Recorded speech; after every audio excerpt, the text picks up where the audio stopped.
Bom dia, hoje é quinta-feira, 4 de maio e começa agora mais uma edição do Bom Dia Baixada. Eu sou Natalina Nini e vamos juntos até às 9 horas da manhã. No programa de hoje eu recebo Paulo Correia Júnior, deputado estadual pelo Partido Ecológico Nacional. Paulo, seja muito bem-vindo ao nosso programa, muito bom dia. Muito obrigado, Nathalie, muito bom dia para você, a todos os nossos telespectadores e também ao meu grande amigo, Dr. Colombo. E Luiz Roberto Colombo Barbosa, médico oftalmologista e que hoje está aqui ao meu lado para ajudar a compor a bancada do Bom Dia Baixada como um comentarista. E você que está em casa e quiser fazer alguma pergunta, basta enviar para o nosso e-mail que aparece aí na sua tela. Dr. Colombo, muito bom dia, seja muito bem-vindo ao nosso programa. Bom dia, Baixada Santista, é uma alegria muito grande participar dessa bancada e com a coordenação sua, ali que é um exemplo de coordenadora, e o meu querido amigo, nobre deputado Paulo Correia Júnior, competente, dinâmico, que tem o maior prazer de participar dessa bancada. O governo federal conseguiu uma vitória na Comissão Especial da Câmara com a aprovação do relatório da reforma da Previdência. O texto do relator Arthur Maia, do PPS da Bahia, foi aprovado por 23 votos. Houve 14 votos contrários. A reforma da Previdência estabelece idade mínima de 65 anos para homens e de 62 anos para mulheres, além de exigir pelo menos 25 anos de contribuição. Os agentes penitenciários ficaram de fora do texto aprovado em menos de um minuto, o que gerou bastante confusão durante a votação. Com a aprovação na comissão, o projeto segue agora para a votação em 2 turnos no plenário da Câmara. Como se trata de uma PEC, uma emenda à Constituição, a reforma precisa ter voto favorável de 308 deputados, 2/3. Só depois irá para o Senado e, se aprovada também em 2 turnos, segue para a sanção presidencial. Eu pergunto para vocês, foi dada a largada, sinal verde para a reforma da Previdência? Creio que sim, a reforma da Previdência, claro que é um tema que o Brasil inteiro está prestando atenção nisso. O Brasil tem as suas leis que, parte delas são boas, claro, o trabalhador é diferente de todos os outros países, mas eu vejo que ainda nós vamos ter muitos debates, muitas discussões e muita gente pergunta assim, você é contra, você é a favor? Eu acho que o que nós temos que prestar atenção não é o contra ou a favor, e sim prestar atenção quando e como será feito. E acho que essa discussão vai ser rica no plenário, porque nós temos muitas questões que envolvem, por exemplo, a questão do empregado e trabalhador, a questão das atividades econômicas, como é feita a contribuição, e eu acho que tem que pontuar bem como será feita a questão de critérios para as pessoas, por exemplo, como você pode exigir uma idade X para um trabalhador da área da lavoura, por exemplo. Lavoura é diferente, a pessoa que trabalha, a gente que roda muito o interior, está ali cortando cana, está ali... O cortador de cana, ele envelhece muito mais rápido. Envelhece muito mais rápido. Então eu acho que tem que ter critérios diferentes para isso. Estou dando apenas um pequeno exemplo do que eu acho que vai enriquecer. Nós temos ali na Câmara dos Deputados vários representantes de segmentos e de classes diferentes. Então o debate tem que ser rico, tem que a população prestar atenção nisso, cobrar os seus representantes para que a gente possa alcançar aquilo que é o ideal para a população. Doutor Colombo, qual a opinião do senhor com relação à reforma da Previdência? O ponto mais polêmico, com certeza, está diretamente ligado à idade e o deputado bem colocou. A gente não pode colocar todo mundo no mesmo pacote. Nós temos categorias de trabalho completamente diferentes, com reflexos à vida do trabalhador completamente diferentes. Como médico, eu tenho que destacar muito bem o seguinte, a Previdência está na UTI, então não tem outra alternativa. É fundamental que essas reformas sejam efetuadas. Não tem outra alternativa, isso é uma coisa que precisa ser feita.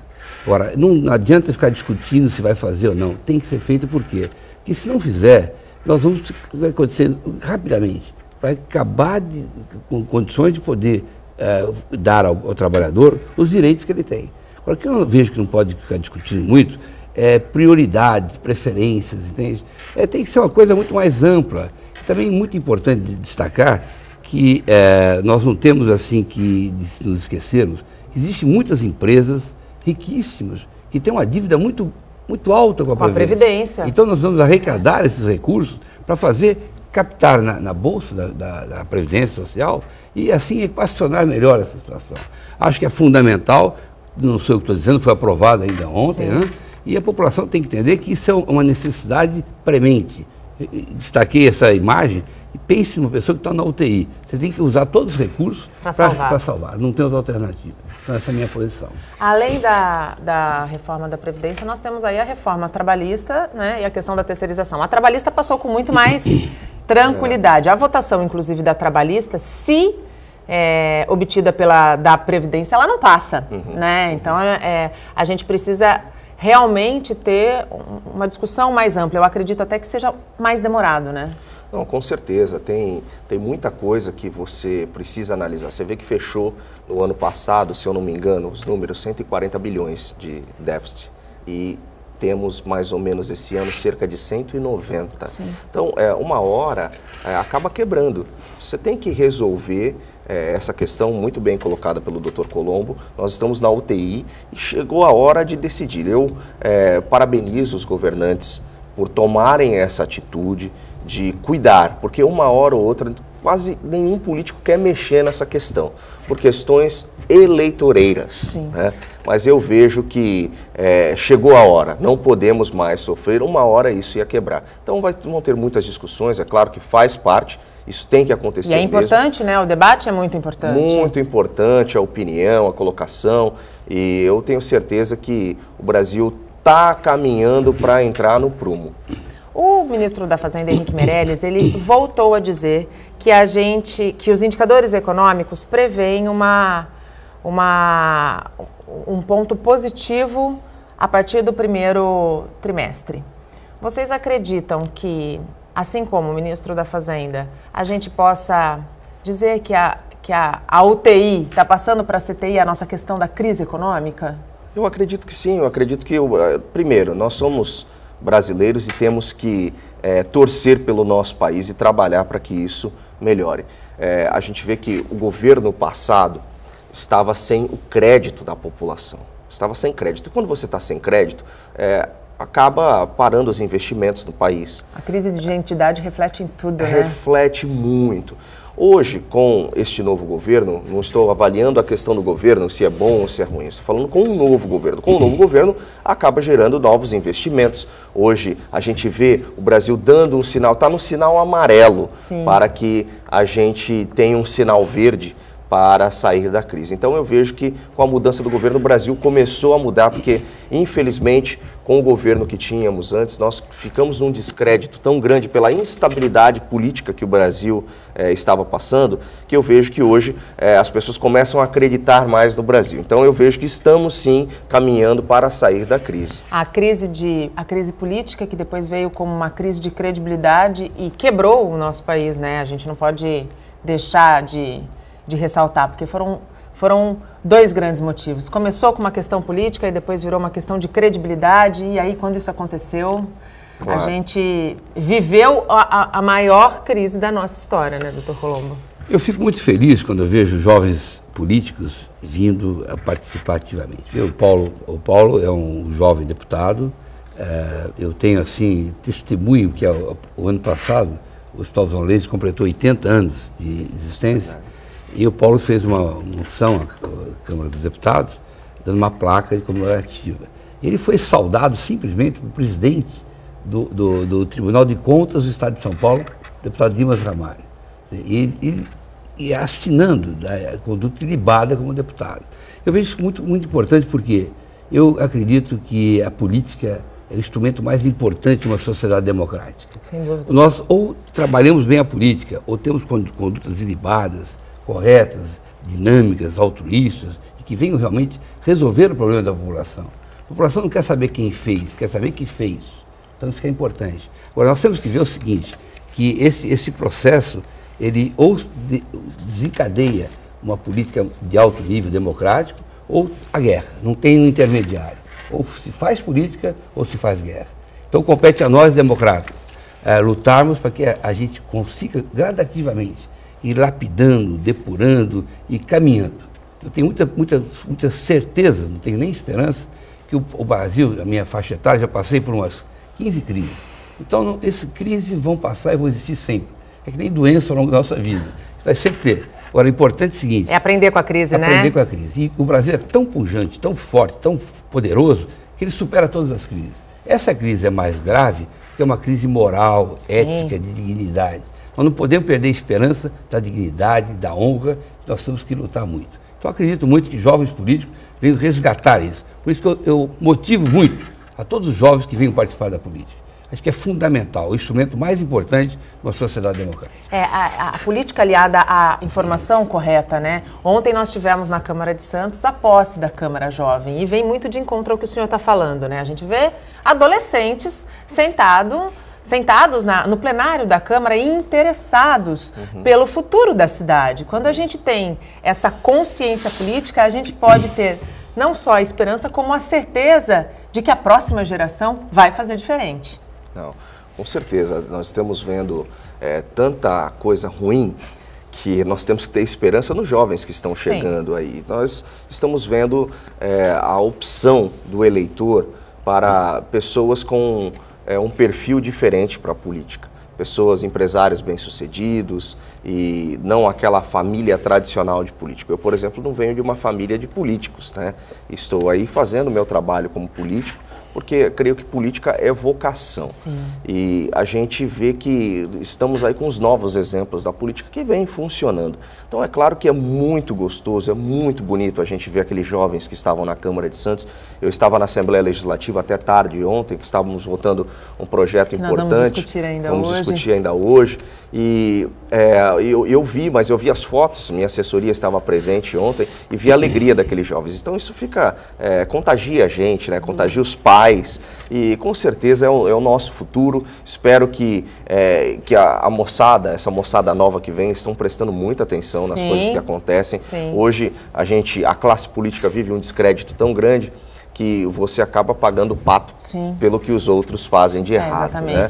Mas eu tenho certeza que no dia a dia você vai provando através do seu trabalho, da sua conduta e postura e quem sabe ter aí novos jovens com essa postura, com esta vontade de fazer a mudança, porque no político eu acho que não tem prêmio maior do que você ver que através do seu trabalho você conseguiu fazer uma mudança na vida das pessoas. Aliás, essa é a função do político, né? É trabalhar pelo social. A função política do político é função social. É verdade, né? É verdade. Ainda falando do cenário político nacional, da Lava Jato, mais especificamente, a Polícia Federal cumpre hoje a 40ª fase da operação no Rio de Janeiro, São Paulo e Minas Gerais.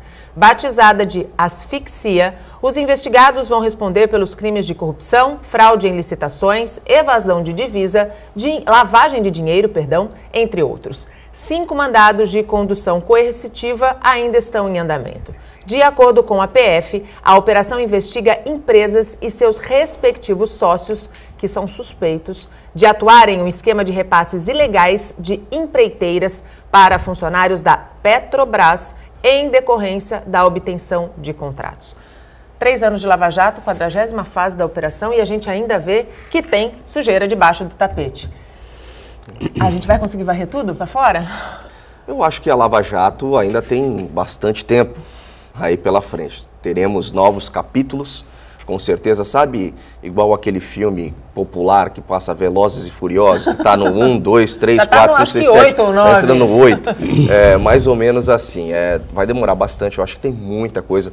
O Brasil vem de uma cultura, né, eu estava vendo uma reportagem no Fantástico esse domingo sobre a Dinamarca. Então, o problema é cultural. Na verdade, você não muda um problema cultural do dia para a noite. Então, é claro que tem muita coisa ao longo desse tempo todo. Você vê, se foram pegar coisas da época do Fernando Henrique. Sim. Então, você imagina o que... São coisas apartidárias. A gente não discute a Lava Jato pelo partido A, B ou C, né? É uma discussão ampla e apartidária. Claro, estou falando do tempo, né? Da época de Fernando Henrique. Faz quanto tempo isso? Então, eu tenho certeza que tem muita coisa ainda. A pergunta-chave, a sujeira foi colocada para fora do tapete?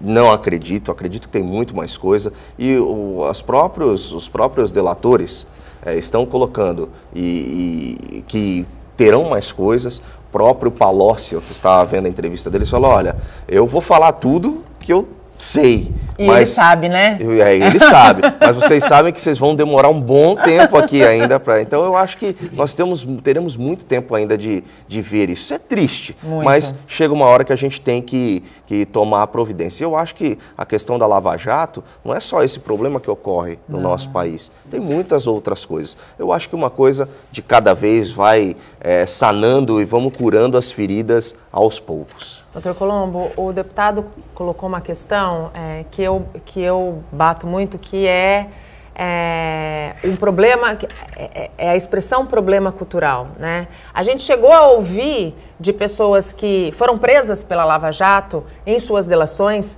que algumas práticas de corrupção eram normais, né? Eram como se fossem práticas aceitas, né? Então, assim, como mudar esta visão cultural? A crise pela qual nós passamos é o momento da mudança? A minha leitura diz o seguinte, eu até brinco, o Papa é argentino, mas Deus é brasileiro. Vocês já pensaram, se não fosse já o 7-1, esse 7-1, o Brasil fosse campeão do mundo aqui no Brasil, nada disso aconteceria. Estaria tudo debaixo do tapete. Brasil campeão do mundo, e esse governo que tanto mal causou ao país, perpetuaria por longos tempos. Então, eu vejo o seguinte, essa situação, ela se agrava cada dia mais porque é cultural. As pessoas incorporaram o político de estimação, o bandido de estimação. Então, quer dizer, ele passou a achar que aquilo que ele fazia era normal. Você vê um depoimento do Odebrecht, a ironia, o cinismo que ele fala, como se nada tivesse acontecido. O próprio ex-governador do Rio de Janeiro rindo na cara do juiz. Então, essa postura que tem que acabar, não pode acontecer mais isso. Como nós falamos, nós temos que motivar a juventude, porque é a juventude que vem resgatar esse processo todo. Então, compete a nós, orientados como professores, pessoas mais vividas, que o caminho único que existe é através da política, e motivá-los para que venham exercer cargos políticos. Agora, compete a gente verificar o quê? É não nos curvarmos diante dessa situação. Sim. A Lava Jato não pode acabar e não vai acabar. Todas as armas são utilizadas. Então, você vê que agora estão agrupando emissora de televisão, presidente, fazendo um complô para sair um grande acordão. Isso não pode acontecer. Nós temos que estar vigilantes, atentos, porque estão sinalizando com que, para que venha esse grupão, o Supremo Tribunal de Justiça, dando essas liminares totalmente contrárias à opinião pública. Sim, aliás, é sobre isso que eu vou falar agora. Ainda ligado à Operação Lava Jato, esta semana, a saída da prisão de José Dirceu, que deve usar a tornozeleira eletrônica por determinação da Justiça, deu o que falar. O petista estava preso desde 2015 e foi solto depois do voto do ministro do Supremo Tribunal Federal, Gilmar Mendes. Sobre a decisão, que Mendes chamou de voto histórico, o magistrado considerou graves as acusações contra Dirceu, mas ponderou que ele só foi condenado em primeira instância e, portanto, tem o direito de recorrer em liberdade. Gilmar Mendes também reclamou da demora do Tribunal Regional Federal em julgar o recurso do réu. Abre aspas. Não é o clamor público que recomenda a prisão processual. Ainda que em casos chocantes, a prisão preventiva precisa ser necessária, adequada e proporcional. Aqui temos um condenado ainda em presunção de inocência. Fecha aspas. O que a lei estabelece com relação à prisão preventiva a gente não questiona. Os crimes aos quais Dirceu foi condenado e foram comprovados também não. Eu acho que o que causou a revolta na população é que a lei que vale para ele tem que valer para todos. Nós temos milhares de pessoas condenadas em primeira instância e esquecidas pelo país em penitenciárias. Nós temos hoje uma justiça injusta que só vale para quem, desculpe o termo, tem dinheiro? Uhum. A gente vê que eu acho e acredito, não estou falando na questão de pessoa o que fez ou deixou de fazer. Sim. Eu apenas como bacharel em direito, nem advogado não sou, mas eu vejo que a decisão do Gilmar está correta. O que chama a atenção é que uma semana antes, o mesmo colegiado negou, Sim. O habeas corpus negou a soltura de algumas pessoas Sim. com o mesmo problema que José Dirceu. Sim. Então, eu vejo que todos, como a gente aprendeu na faculdade, que todos são iguais perante a lei. Então, eu creio que deveria ter o mesmo critério adotado para todos, como você muito bem colocou, Nathalie. Nós vemos muitas pessoas aí espalhadas pelo Brasil fez menos, muito menos, e estão detidos. Né? Então, eu acho que a decisão... Há muito mais tempo, inclusive, né? Ressalto, a decisão não está errada, a decisão é correta. Olha, não tem nenhum perigo, está aqui, a questão é preventiva, então, ele pode ficar em casa, usar a tornozeleira... Não pode sair de Atibaia... Tranquilo, eu acho que está correta a posição. Agora, não do jeito que foi feito com ele e com as outras pessoas uma semana antes, não. Então, eu acho que estão usando 2 pesos e 2 medidas. Aí não pode, né, doutor? Não, minha leitura é um pouco mais filosófica, mais ampla. Pelo menos é o seguinte, eu acredito que isso aí tenha sido uma sinalização, porque o Palocci estava prestes a fazer a delação. Sim. E a delação do Palocci era muito mais ampla, e inclusive atingiu o Supremo Tribunal. Com certeza. Então, no fato, esse acontecimento de liberar o Zé Dirceu, foi uma sinalização seguinte: fiquem quietos, que daqui a pouco vocês saem fora também. Então, mas é isso que a população, que a sociedade não pode deixar, Por isso tem que estar vigilante e atento. Sim. Porque isso foi uma sinalização, então é o seguinte, liberando o Zé Dirceu, que indiscutivelmente, não sei o que estou julgando, 32 anos foi condenado justamente porque tem os autos, então não está dizendo que foi alguma coisa fora da realidade. Não vamos levar a questão do pessoal, mas ele foi julgado e foi condenado. Foi condenado. Agora, a partir do momento que ele é liberado e tem esse habeas corpus, isso sinaliza como? Se aqueles que iriam delatar, ao saber disso, poderiam ficar quietos, que daí a pouco eles poderiam sair. Abre um precedente muito perigoso, muito perigoso. né? Agora, o que acontece? Você vê que o Fachin, vendo que ele está sendo, todos os votos dele são perdidos, e o que ele fez? Ele tem como relator possibilidade de ao invés de julgar no segunda, ele vai para a plenária. Porque a plenária tem muito mais juízes que vão estar analisando e, consequentemente, a possibilidade da habeas corpus é muito menor. Então é muito inteligente isso. Exatamente. E uma precaução muito grande que deve ser ficar atento exatamente isso. Todos os meios possíveis e imaginários serão tomados daqui para diante para acabar com a Lava Jato. E compete a nós, cidadãos, ficarem vigilantes, atentos e impedir que isso aconteça. Lava Jato é a redenção nacional e nós não podemos deixar que ela venha sofrer retrocesso. Não pode virar pizza depois de tanto tempo, né? E abrimos o segundo bloco com as notícias de Cubatão. O destino dos 540 funcionários da Companhia Cubatense de Urbanização e Saneamento, a Cursan, ainda é incerto. A maioria deles já assinou o aviso prévio remunerado. A Prefeitura deu 30 dias para que a empresa encerre em definitivo as atividades. Com os trabalhadores em greve há 40 dias, as áreas verdes e escolas municipais estão sem nenhuma manutenção. O aviso atrás do portão comprova. Hoje foi mais um dia sem aula por falta de funcionários da limpeza na Escola Municipal Maria do Rosário Lopes Franco, que fica no Jardim Casqueiro, em Cubatão. De acordo com as mães dos alunos, o problema persiste há quase 2 meses. Tem que deixar com alguém, né? Às vezes vem um familiar, às vezes é um vizinho mais próximo, às vezes a gente tem que correr o risco de deixar em casa, porque também não é sempre que as pessoas estão dispostas, né, a nos ajudar, e a gente tem que ficar fazendo isso. Lilian tem filhas estudando em escolas diferentes e diz que o problema só muda de endereço. Eu tenho uma filha aqui, ela tem 8 anos, está no 3º ano, e aqui a escola está fechada. Não tem, os professores retornaram, mas não está tendo limpeza, não está tendo merenda, então não tem como, e é próximo à minha casa. Já o outro, meu filho, estuda no UME Pernambuco, lá tem a merendeira da prefeitura, mas não está tendo limpeza, então ele entra às 7 e sai às 10. E ele é do parquinho, né? Está no aprendizado, aprendendo a ler e escrever, então não tem aproveitamento nenhum, praticamente. De acordo com o grupo de mães, os problemas com as greves dos funcionários da merenda e limpeza começaram em agosto do ano passado, com os atrasos nos pagamentos. Naquela época, elas se uniram e fizeram um abaixo-assinado encaminhado ao Ministério Público. Veio piorando cada dia mais, porque na escola dela, ela hoje está tendo 3 horas de aula por dia, começou terça-feira.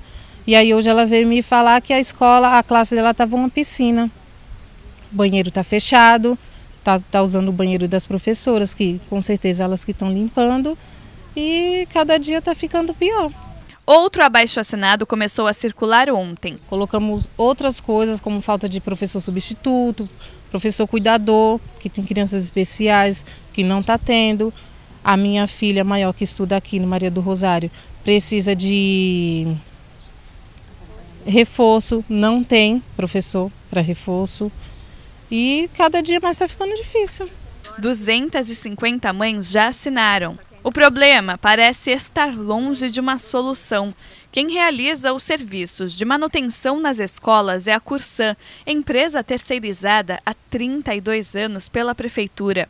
Na semana passada, a administração municipal anunciou o fechamento da companhia, que acumula uma dívida de 110 milhões de reais, entre débitos com a União e fornecedores, motivo que levou o contrato, que venceu no mês passado, a não ser renovado. A Prefeitura não repassa dinheiro diretamente para a companhia, ela tem contratos com a companhia e na medida que os serviços referentes a esses contratos são executados, são atestados como realizados com qualidade, aí a Prefeitura paga por esses serviços.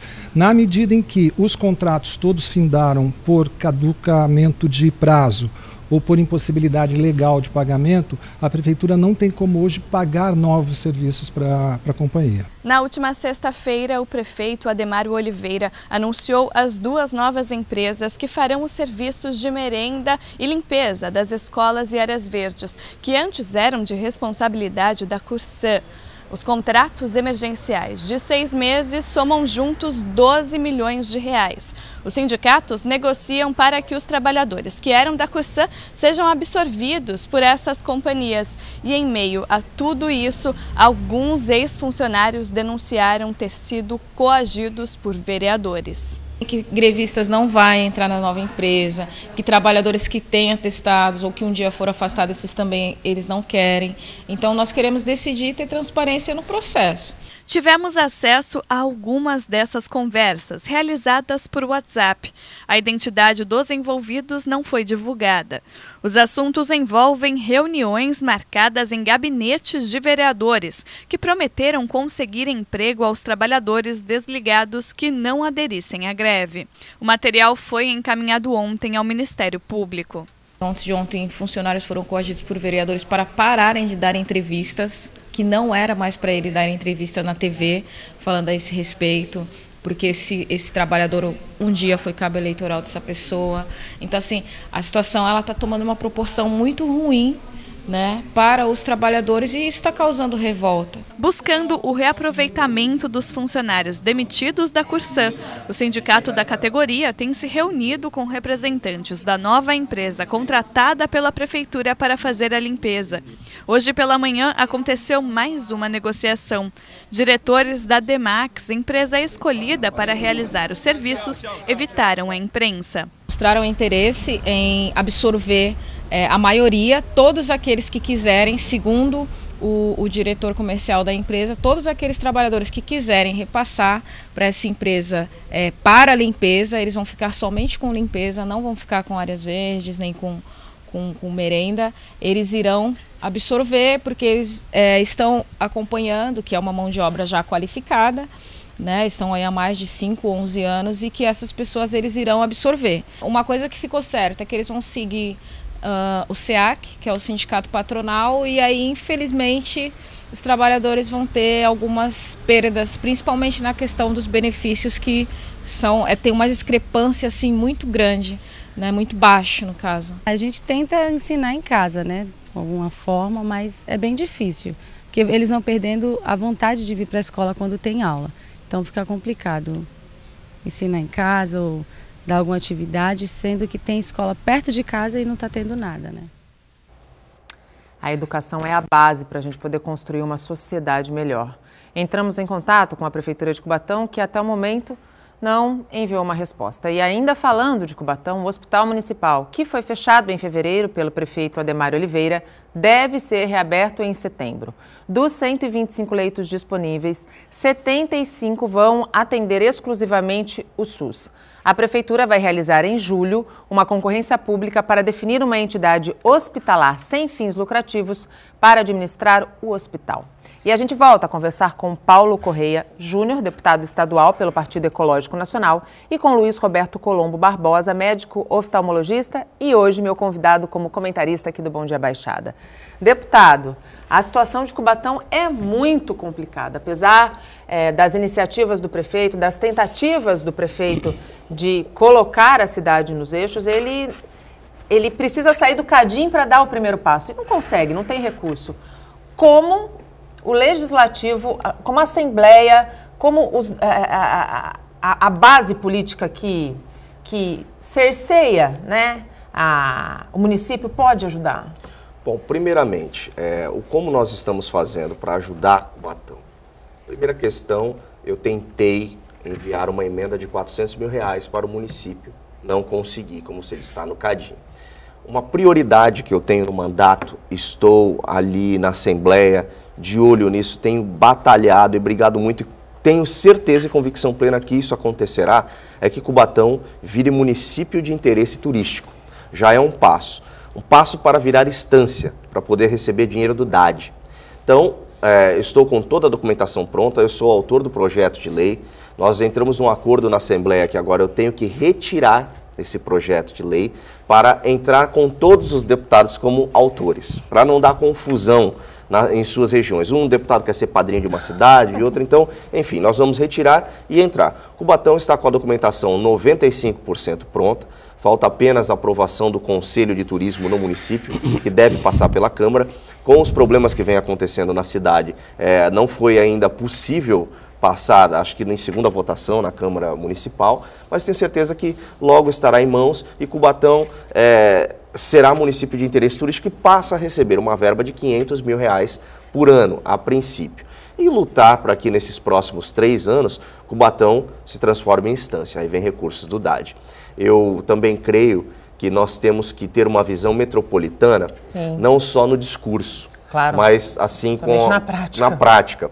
Eu vou fazer questão de participar da próxima reunião do Condesb, pontuar a questão de Cubatão, vou conversar com o prefeito, porque Cubatão tem prefeito, e eu vou apenas como parlamentar colocar algumas posições que eu acho que os prefeitos com a visão metropolitana devem, juntamente com os parlamentares da região, buscar auxílio ao governo federal e o governo estadual para termos planos de ação para o município de Cubatão. Chamar a Ecovias, que tem muitos empregos na Ecovias, priorizar, né, as pessoas de Cubatão, que são Hoje nós temos quase 5 mil desempregados na cidade. Então, você vê só, quase 5 mil. Chamar, conversar com o prefeito Adhemário para ver se nós fazemos uma audiência, ou uma audiência pública, para conversar com a Fiesp, com a Ciesp, fazer um seminário do que pode ser feito, como combater o desemprego. Eu acho que os olhos do Condesb devem virar para Cubatão para ajudar a nossa cidade tão querida, a nossa cidade irmã,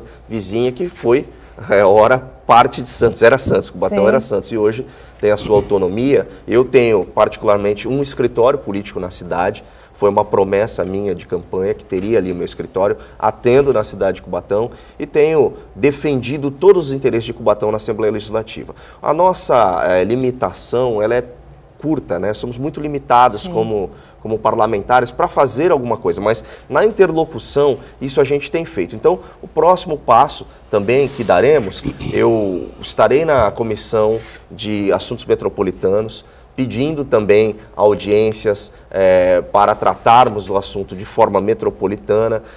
Conversarei com meu colega, o deputado Caio França, que faz parte da comissão, eu não sei o nome da comissão exata, mas é a comissão que trata dos assuntos do trabalho, para que a gente possa solicitar audiências públicas, para que a gente possa solicitar audiências com o governador e tratar desse assunto tão delicado, para conversar com Paulo Scaff, também para ver se nós temos uma saída, chamar os empresários do Porto, envolver de forma metropolitana todos que estão aqui na nossa região. Estender as mãos, né? Estender as mãos para Cubatão. Eu acho que, como parlamentar, que foi a sua pergunta, é isso que a gente pode fazer. Na nossa limitação, eu estarei à frente disso, ajudando na interlocução. Doutor Colombo, acho que o grande cerne da questão é que, enquanto não se torna instância turística, Cubatão depende da indústria, né? E a situação depois que a Usiminas fechou ficou muito complicada. Eu digo mais, bom, iniciei o programa dizendo que o Brasil está na UTI. Eu digo para você o seguinte, a pior doença que tem é o desemprego. O indivíduo está empregado, ele está doente, ele se cuida, ele volta ao trabalho e sustenta a família. Quem está desempregado, ele tem saúde física, mental, espiritual, mas não tem como angariar recursos para a sua família.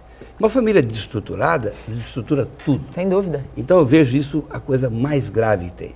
Nós estamos falando aqui num país que está com 14 milhões de desempregados. É gravíssimo, é um estado de guerra. Então nós não podemos, nesse momento, temos que dar as mãos, temos que estar unidos. Você vê como o Paulo falou muito bem. Nós temos aqui a primeira região metropolitana do estado de São Paulo. Pergunto, o que aconteceu com isso até agora? Absolutamente nada. São setores que defendem os seus interesses. Muito bem colocado pelo Paulo. Claro que Cubatão tem que ser uma instância. Cubatão está no pé da Serra do Mar. Eu proponho até, veio uma ideia aqui nesse momento, por que não transforma Cubatão em instância turística e não constrói ali, pelo Partido Ecológico, seu Paulo, um parque ecológico com todos os recursos, mas de altíssimo nível, como a Disney, por exemplo. Você vê que a região de Orlando era um pântano, transformaram aquilo na região maravilhosa. Vai em Singapura, você vê que avançaram o mar 3 quilômetros. Aqui o que você vai fazer? Não pode, bom, não quer. Tem que fazer, tem que criar um projeto grandioso, para através desse projeto grandioso, trazer emprego para a Baixada Santista. Sem dúvida. Então, acho que isso é fundamental que seja pensado e que a gente crie aqui condição de trabalho. Claro que o coitado do prefeito de Cubatão, uma situação terrível. Se tem 14 milhões de desempregados no Brasil, com certeza 10 milhões no estado de São Paulo. Sim. E quase todos aqui em Cubatão. Então nós temos que estar olhando e ajudando nesse momento, porque Cubatão tem que sair dessa situação caótica. E saindo como? Num processo de criar nova perspectiva, de trazer para cá novos empregos. Eu vejo, terminando, que o perfil da Baixada Santista não é turístico, porque o Porto pertence ao governo federal. Agora que talvez tenha a descentralização, né? É muito difícil, mas vai caminhar por aí. Não é turístico, é a Praia de Santos. E se a população toda for para a praia, não tem turismo que cabe ali. A Baixada Santista tem que ter uma filosofia de uma área de formação de um grande shopping aberto. É a parte de prestadora de serviço. Entretenimento, né? Entretenimento, prestador de serviço. Com isso vamos gerar emprego, divisa, hotel, restaurante, prestador de serviço, baixando os impostos para os comerciantes de uma forma geral, para gerar dinheiro e dando a eles condições de poder investir nos seus empreendimentos. Eu acho que o perfil é isso aí. Deputado, dá para fazer uma instância turística em Cubatão? Então, na verdade, o primeiro passo para que Cubatão vire instância turística é virar município de interesse turístico. Hoje mudou esta questão, até para o nosso telespectador entender. Primeiro, nós precisamos reunir toda a documentação e eu já tenho lá, a única coisa que falta, eu falei, o Conselho de Turismo do município, anexar a uma documentação que é enviada para a Comissão de Constituição e Justiça da Assembleia Legislativa e a Assembleia Legislativa envia para a Secretaria de Turismo do Estado. É feita a avaliação, se foi preenchido todos os requisitos, Cubatão está 95% pronto, e aí então volta para a Comissão de Constituição e Justiça e vai para o plenário da Assembleia. Nós transformamos e aprovamos 14 cidades. Nós temos espaço para 140 municípios virarem municípios de interesse turístico. Eu tenho certeza e convicção plena, pelo trabalho que a gente vem fazendo, que Cubatão será município de interesse turístico. Mas aí você precisa esperar 3 anos. 3 anos para uma avaliação. A cidade não está podendo esperar 3 anos, né? Mas é lei, aí você não tem como mudar isso, né? Nós temos que fazer outras medidas. Mas exatamente. Esse, falando distância, o critério é esse. Espera 3 anos para avaliação, preenchendo todos os requisitos. Mais uma vez, aí sim se torna instância turística. E tem aquela avaliação igual Campeonato Brasileiro. Atingiu a avaliação, 3 municípios, os mais bem avaliados, sobem, viram instância. E os 3 que foram pessimamente são rebaixados e passam a ser município de interesse turístico. Então, tudo o que a gente precisou fazer como parlamentar, eu conversava com o governo anterior, Então, muita documentação foi feita. E agora faltavam 2 documentos. Conversei com o prefeito Ademário, conversei com o secretário de turismo e agora eles me enviaram um outro documento, só falta um. Está quase tudo certo para virar instância. Agora, é diferente, que eu acho que é mais eficaz a proposta e a ideia do Dr. Colombo, como colocou aqui. Eu, quando fui candidato a prefeito aqui em Santos, em 2004, falavam que eu era louco. Porque eu dizia que na área continental de Santos, que é maior, 2 vezes maior do que a nossa cidade, onde moramos aqui, eu falava que tinham investidores do grupo onde tem Xcaré, ali no México, de fazer um parque econatural naquela região. E muita gente dava risada disso. Você vê, passaram-se quantos anos? Foi em 2004. A gente está há 13 anos. 13 anos se passaram e hoje eu sento aqui como deputado, estou ouvindo o Dr. Colombo dizer de nós termos um parque econatural, um parque ali na Serra do Mar, precisamos de investimento de fora, buscar essas parcerias e eu sou totalmente a favor disso. E acho que nós devemos começar a conversar com o prefeito, conversar com o governador do estado. Com os empresários, aquela questão da união do público-privado dá muito certo, positivo, mas esse investimento tem que vir de fora. Não adianta, acho que aqui nós não temos condições disso hoje. Eu não vejo nenhum modelo desse hoje nos estados aí por afora no nosso país. Mas eu tenho certeza e convicção que isso seria realmente um alavanque, não só para Cubatão, mas para toda a nossa região metropolitana da Baixada Santista e grande parte do nosso estado. Sem dúvida nenhuma. Deputado, vamos falar um pouquinho agora do meio ambiente. A Comissão de Meio Ambiente e Desenvolvimento Sustentável da Assembleia Legislativa aprovou ontem, né? Isso. A realização de audiência pública para debater os detalhes que se referem ao projeto de instalação da termoelétrica a gás na Baixada Santista. Existe a preocupação por parte de ambientalistas de que o empreendimento vá cortar áreas indígenas e de proteção ambiental. Deputado, a audiência pública, muita gente diz que fala-se muito e não se faz nada. É importante esclarecer para a população o porquê ela é convocada para ouvir, para se posicionar, e não só a população, não só a comunidade, como também órgãos competentes neste caso, né? Claro, a audiência pública ela serve para esclarecer muitas coisas. Você vê, nós estamos aqui comentando sobre um projeto que eu pedi uma audiência, solicitei uma audiência pública, porque eu não entendo. E eu quero entender. E como é que você entende do projeto? Quando você chama quem está envolvido no projeto. Então eu pedi para que esteja presente a Invest São Paulo, que é que está cuidando do investimento de tudo isso.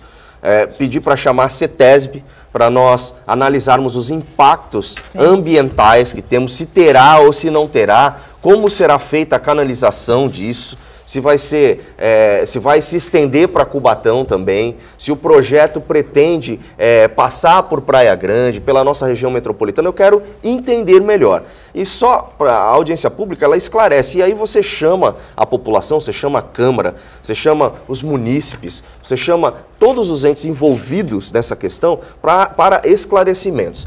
Após um esclarecimento, o que pode ser feito na audiência pública? Você fazer um relatório do que aconteceu, fazer os apontamentos e os cuidados que devemos ter e entregar nas mãos do nosso governador do estado. Falar, governador, o projeto é bom, o projeto é ruim, é inviável, o impacto ambiental é muito grande para a nossa região, que é tão rica, né, na questão ambiental, na sustentabilidade. Ou seja, a sustentabilidade é uma bandeira do meu partido. Sim. Então, eu não sou ambientalista, mas eu tenho certeza que tenho um cuidado muito grande com o meio ambiente, porque venho aprendendo através do partido que sou presidente estadual, estou militando e fico apaixonado pela essa questão da sustentabilidade. Então, eu acho que nós temos que ter todo cuidado e quantas audiências públicas forem necessárias, eu estarei ali solicitando para que a gente possa fazer, esclarecer para a população. Agora, também o que não adianta é quando a gente faz a audiência pública, as pessoas não aparecem na audiência pública e depois chegam e falam assim, poxa, mas não serve para nada.